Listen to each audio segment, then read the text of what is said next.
Hello future officers, welcome to e-education. If you are new in this channel, do share and subscribe our channel and press the bell icon for regular update. In this segment, we revise our current affairs through MCQ and explanation that will help you to ace your prelims. Okay, so start today's session.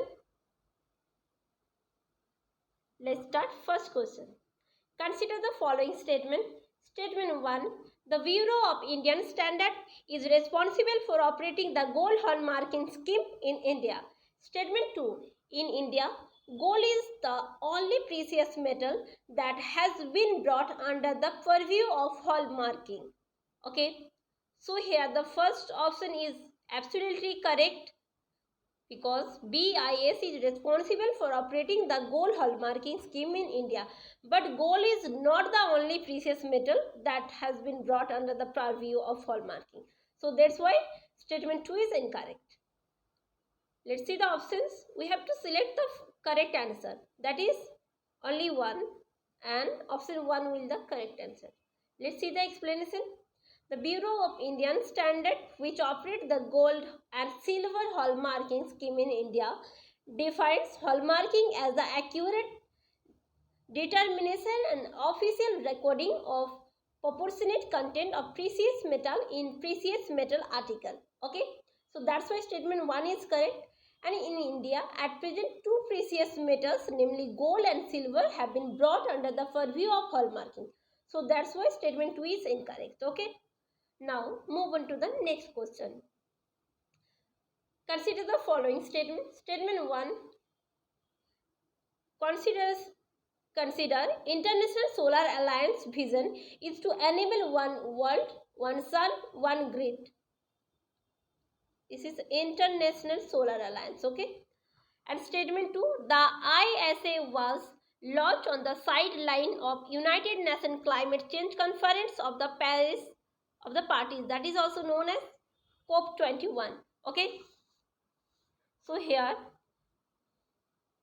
IS's vision is to enable one world, one sun, one grid. This is absolutely correct. And this was launched on the sideline of United Nations Climate Change Conference of Parties. This is also absolutely correct. Let's see the options. We have to find out the correct statement. So already we got statement 2 and 1. Both are correct. That is in option C. Okay. Now move on to the explanation. International Solar Alliance was launched by Prime Minister of India and the President of France in 2015 on the sideline of United Nations Climate Change Conference on Parties, that is also known as COP21, with 121 solar resource-rich countries lying fully or partially between the Tropic of Cancer or Tropic of Capricorn as prospective members. Okay, and at present there are 89 countries have signed the ISA framework agreement till now. Okay. Next, ISA's vision is to enable one world, one sun and one grid. Okay. And it's mainly built interconnected with the solar power. Okay.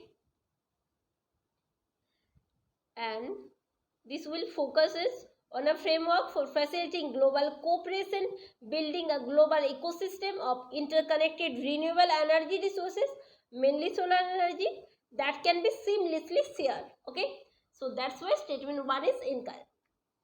Statement 1 is correct. Okay.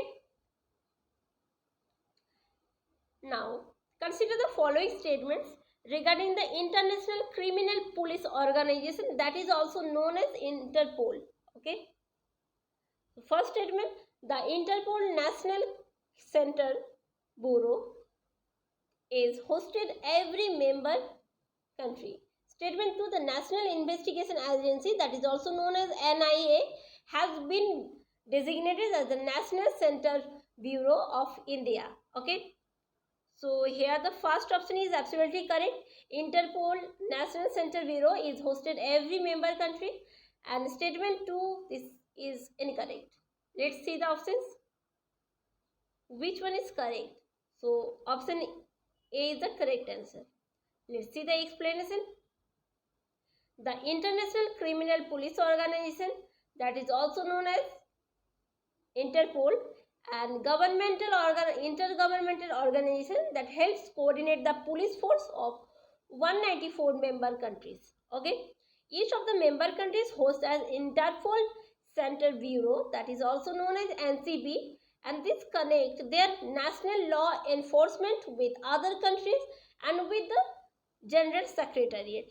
Okay, so that's why statement 1 is correct. The Central Bureau of Investigation, that is also known as CBI, is designated as the National Central Bureau of India. So this is incorrect, and its headquarters in Lyon, France. Interpol notices are international requests for cooperation or alert allowing police in member countries to share critical crime related information. Okay. Next question.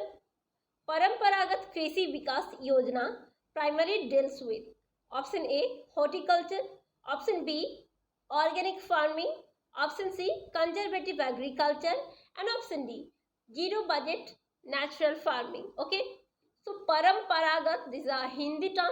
It's mean already organic or traditional, you can say. Okay, because in the ancient India there are no use of artificial fertilizers.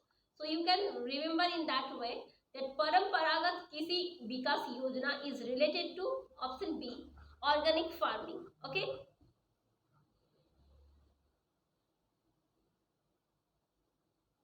And this will promote through the adoption of organic village by cluster approach and participatory guarantee system certification.